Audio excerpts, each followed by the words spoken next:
Hello hello, स्वागत है gate alive 9 के धमाकेदार दुनिया में, जहां हर कहानी है मजेदार, थोड़ी जादुई और पूरी दिलचस्प। तो बांधिए अपनी कल्पना की बेल्ट और चलिए उड़ जाते हैं आज की कहानी के साथ। चंदन वन में इस बार गर्मी बहुत भीषण थी। सूखी हवाओं के कारण छोटे जानवर छिप गए थे और जंगल के राजा शेर सिंह को कई दिनों से मनपसंद शिकार नहीं मिला था। भूख के कारण उनकी दहाड़ कमजोर पड़ने लगी थी, लेकिन उनका स्वाभिमान अभी भी वैसा ही था। उन्होंने सोचा कि रोज वही कच्चा मांस खाकर वे ऊब चुके हैं। उन्होंने अपने मंत्री कौवा काका को बुलाया और पूरे जंगल में एक मुनादी करवाने को कहा। घोषणा कुछ इस प्रकार थी: चंदन वन के समस्त निवासियों को सूचित किया जाता है कि महाराज शेर सिंह एक खाना बनाने की प्रतियोगिता आयोजित कर रहे हैं। जो भी जानवर महाराज के लिए सबसे अनोखा और स्वादिष्ट भोजन बनाएगा, उसे जंगल का मास्टर शेफ का खिताब मिलेगा। विजेता को इनाम में स्वर्ण मुद्राएं और महाराज की विशेष सुरक्षा प्राप्त होगी। लेकिन याद रहे, यदि खाना बेस्वाद हुआ तो रसोइया ही महाराज का दोपहर का भोजन बनेगा। इस खतरनाक शर्त के बावजूद 3 जांबाज खिलाड़ी मैदान में उतरे। भोलू भालू, जो शहद और फलों का शौकीन था, लाली लोमड़ी, जो अपनी चतुराई के लिए जानी जाती थी, और बंदरू बंदर, जो अक्सर इंसानी बस्तियों के पास रहकर रसोई के गुर सीख चुका था। प्रतियोगिता का दिन आ गया।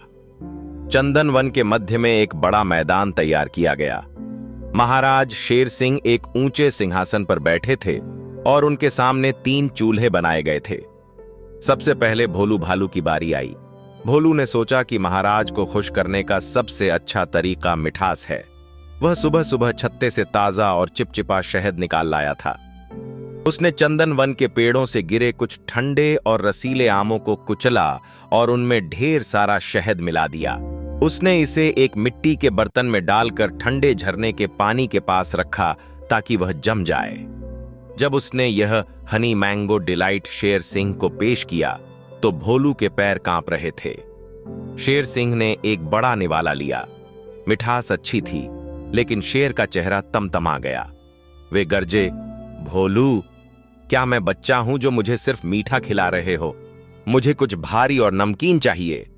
भोलू अपनी जान बचाकर पीछे हट गया। शुक्र था कि उसे खाया नहीं गया। अगली बारी लाली लोमड़ी की थी। लाली ने सोचा कि शेर सिंह को शिकार पसंद है, इसलिए स्वाद भी वैसा ही होना चाहिए। उसने जंगल की कुछ तीखी जड़ियों और सूखी लाल मिर्च को पत्थर पर पीसा। उसने कुछ कंदमूल, जंगली सब्जियां ली और उन पर यह तीखा मसाला लपेटकर लकड़ियों की आग पर भून दिया। उसने इसे जंगल कबाब का नाम दिया। खुशबू बहुत तेज थी। जैसे ही शेर सिंह ने एक टुकड़ा मुंह में डाला, मिर्च के तीखेपन ने उनके कान खड़े कर दिए। उनकी आंखों से पानी बहने लगा और वे गुस्से में दहाड़े, लाली, क्या तुम मेरी जुबान जलाना चाहती हो? पानी लाओ। लाली डर के मारे झाड़ियों में दुबक गई। अब सारा दारोमदार बंदरू बंदर पर था। बंदरू ने अपनी टोकरी से कुछ ऐसी चीजें निकालीं जो उसने इंसानों की रसोई से चुराई थीं। थोड़ा नमक, जीरा और एक पुरानी कड़ाही। उसने ताजी सब्जियों को बारीक काटा। उसमें थोड़ा नारियल का दूध मिलाया और धीमी आग पर उसे पकाया।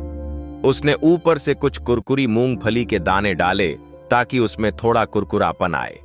उसने इसे बड़े सुंदर ढंग से केले के पत्ते पर सजाकर महाराज के सामने रखा। बंदरू का बनाया व्यंजन, नारियल वाली सब्जी और मसालेदार चटनी देखने में बहुत आकर्षक था। शेर सिंह ने बड़े संदेह के साथ पहला चम्मच चखा। चखते ही उनकी आंखों की चमक बदल गई।